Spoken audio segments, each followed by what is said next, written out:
నమస్కారం సిటీ వార్తలకు స్వాగతం. ఉండవల్లిలోని తన క్యాంప్ కార్యాలయంలో మంత్రి నారా లోకేష్ ప్రజా దర్బార్ నిర్వహించారు. సమస్యలను విన్నవించుకునేందుకు వస్తున్న ప్రజలను పలకరిస్తూ ఆయా సమస్యల పరిష్కారంకు చర్యలు తీసుకుంటామని భరోసా కల్పిస్తున్నారు. ఉపాధి అవకాశాలు కల్పించాలని, ఆంధ్ర యూనివర్సిటీలో జరిగిన అక్రమాలపై విచారణ చేయించాలని పలువురు మంత్రి లోకేష్ ను కోరారు.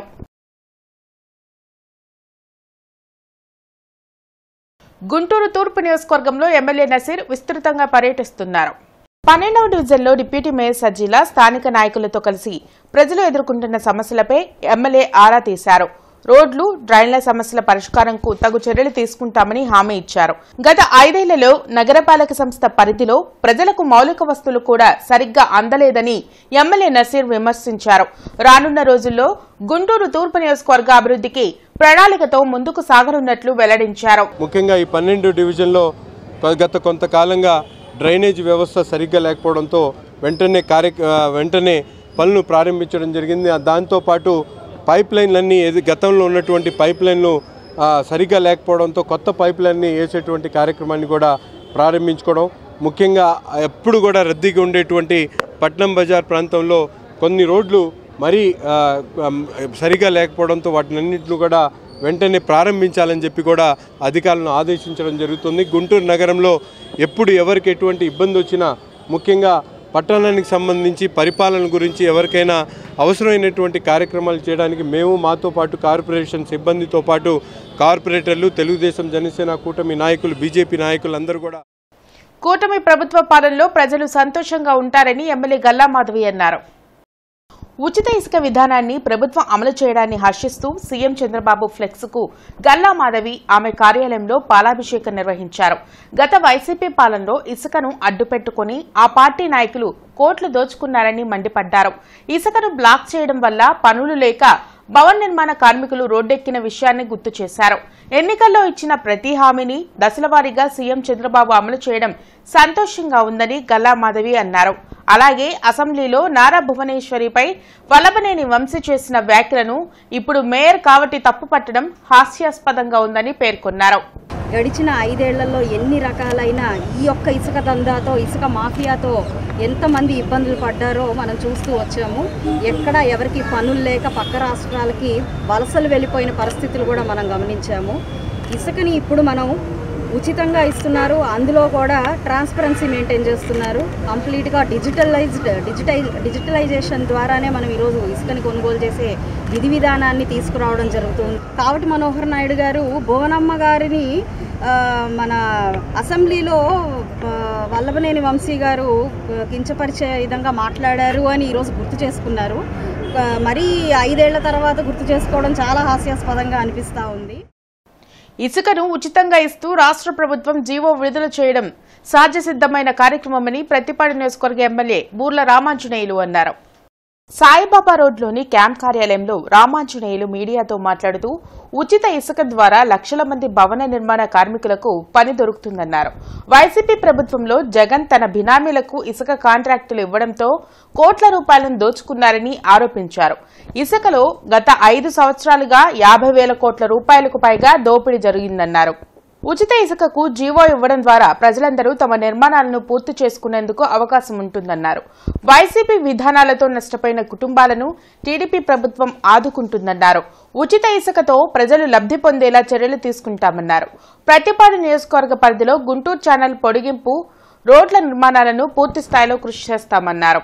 2014-18 మధ్య కూడా ఇసుకను ఫ్రీగా ఇవ్వడం ద్వారా దాదాపుగా 48 లక్షల మంది భవన నిర్మాణ కార్మికుల కుటుంబాలకి ఆర్థిక భరోసా ఇవ్వడం అనేటువంటి జరిగింది. 5 లక్షల ఇంటికి 3 లక్షల వరకు ఇసుక కోసమే ఖర్చు పెట్టినటువంటి వైనాన్ని మనం చూసాం. 5 సంవత్సరాల్లో దాదాపుగా 50,000 కోట్ల పైగా ఇసుక దోపిడీ జరిగిందన్నది వాస్తవం. దోపిడీ నుంచి ప్రజల ఆస్తిని కాపాడి ప్రజలకే చెందే విధంగా చేయడం అనేది చంద్రబాబు నాయుడికే దక్కింది. యుద్ధ ప్రాతిపాదిక మీద అందించాల్సినటువంటి గుంటూరు ఛానల్ పొడిగింపు, గుంటూరు ఛానల్ మోడర్నైజేషన్, అదేవిధంగా అస్తవ్యస్తమైనటువంటి రోడ్లను పునర్నిర్మాణం చేసి, వెడల్పు చేసి, స్ట్రెంథనింగ్ చేసే విషయంలో మొన్న ఢిల్లీకి వెళ్ళాం. మా కేంద్ర మంత్రివర్యులను కూడా కలిశాము. అక్కడ కూడా సంబంధిత మంత్రులతో మాట్లాడడం జరిగింది. అది ఇప్పుడు it is on pipe line. ప్రభుత్వం ఉచిత ఇసుక విధానం అమలు చేయడాన్ని హర్షిస్తూ పట్నం బజార్లో సంబరాలు జరిగాయి. భవన నిర్మాణ కార్మికులతో కలిసి MLA Naseer, deputy mayor Sajila, BJP జిల్లా అధ్యక్షులు వనమ నరేంద్ర కుమార్, ఇతర నాయకులు పాల్గొని కేక్ కట్ చేశారు.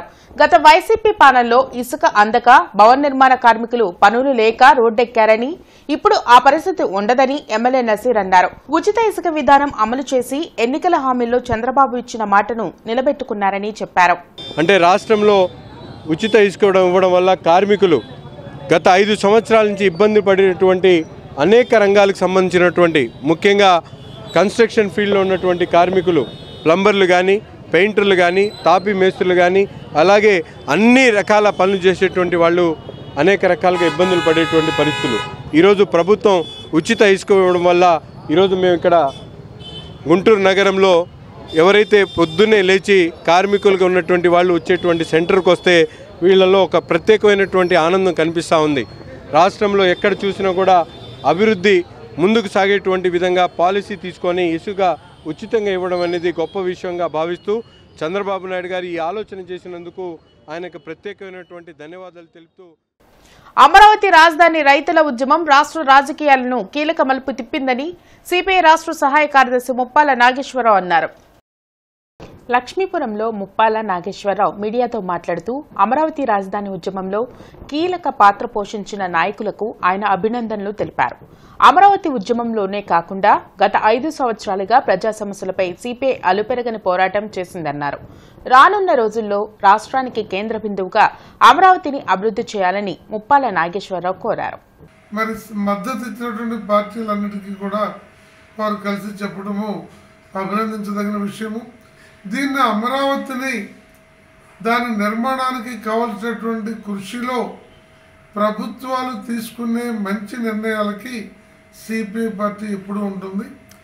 అనవసరమైనటువంటి ఆర్భాటాలతో కూడిన ప్రతిదానికి అమరావతి పేరు అనేది కాకుండా అమరావతి ఈ రాష్ట్రంలో ఉన్న 26 జిల్లాలకి కేంద్ర బిందువు అనేటువంటి ఒక అంశాన్ని గమనంలో పెట్టుకొని ఉద్యోగ ఉపాధి అవకాశాల్లో అన్ని జిల్లాలకి కలిసి వచ్చేటట్టు అమరావతి విస్తరణ తోడ్పేటట్టు రాష్ట్ర ముఖ్యమంత్రి గారు, ఉప ముఖ్యమంత్రి గారు తగిన చర్యలు తీసుకోవాలని కోరుకుంటూ సిపిఐ నగర కార్యదర్శి కోట మాల్యాద్రి గాంధీ పార్క్ వద్ద నిర్మిస్తున్న బస్పై వద్ద ఏఐటీయూసీ జెండాను ఆవిష్కరించారు.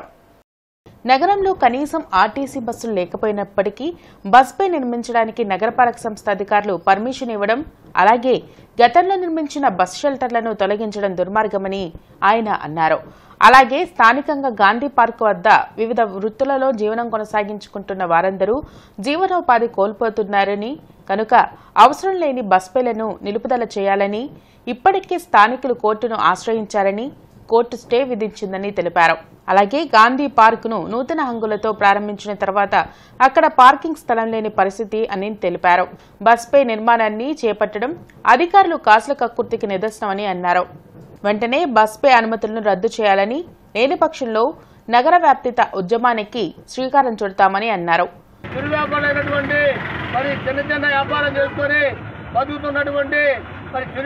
సంబంధించి చెరుకు రసాలు కానివ్వండి, జీవనం కొనసాగిస్తున్న అందరూ కూడా ఇవాళ రోడ్డు పడే పరిస్థితుంది. కాబట్టి దీన్ని నిలుపుదల చేయాలని ఏఐటీసీగా డిమాండ్ చేస్తా ఉన్నాం. లేని పక్షంలో ఆందోళన ఉధృతం చేస్తామని, ఇది నగర ఉద్యమంగా కాకముందే 20 బస్సులని వెంటనే నిలుపుదల చేయాలని సిపిఐగా డిమాండ్ చేస్తా ఉన్నాం. కలెక్టర్ నాగలక్ష్మి అధ్యక్షతన మహిళలపై లైంగిక హింస వేధింపుల చట్టం 2013పై మహిళా శిశు సంక్షేమ శాఖ ఆధ్వర్యంలో జిల్లా అధికారులకు సమావేశం అవగాహన కార్యక్రమం జరిగింది. ఈ సందర్భంగా వారు మాట్లాడుతూ అధికారులను ఉద్దేశిస్తూ స్థానిక ఫిర్యాదుల కమిటీ మరియు అంతర్గత ఫిర్యాదుల కమిటీ గురించి ప్రతి అధికారి అవగాహన కలిగి ఉండాలని, తమ ఆఫీసుల్లో మహిళలకు సురక్షిత పని వాతావరణం కలిగించేటట్లుగా వ్యవహరించాలని ఆదేశించారు. ఇవి ఇప్పటివరకున్న వార్తా వివరాలు. మరికొన్ని వార్తా విశేషాలతో మళ్ళీ కలుద్దాం. అంతవరకు సెలవు. నమస్కారం.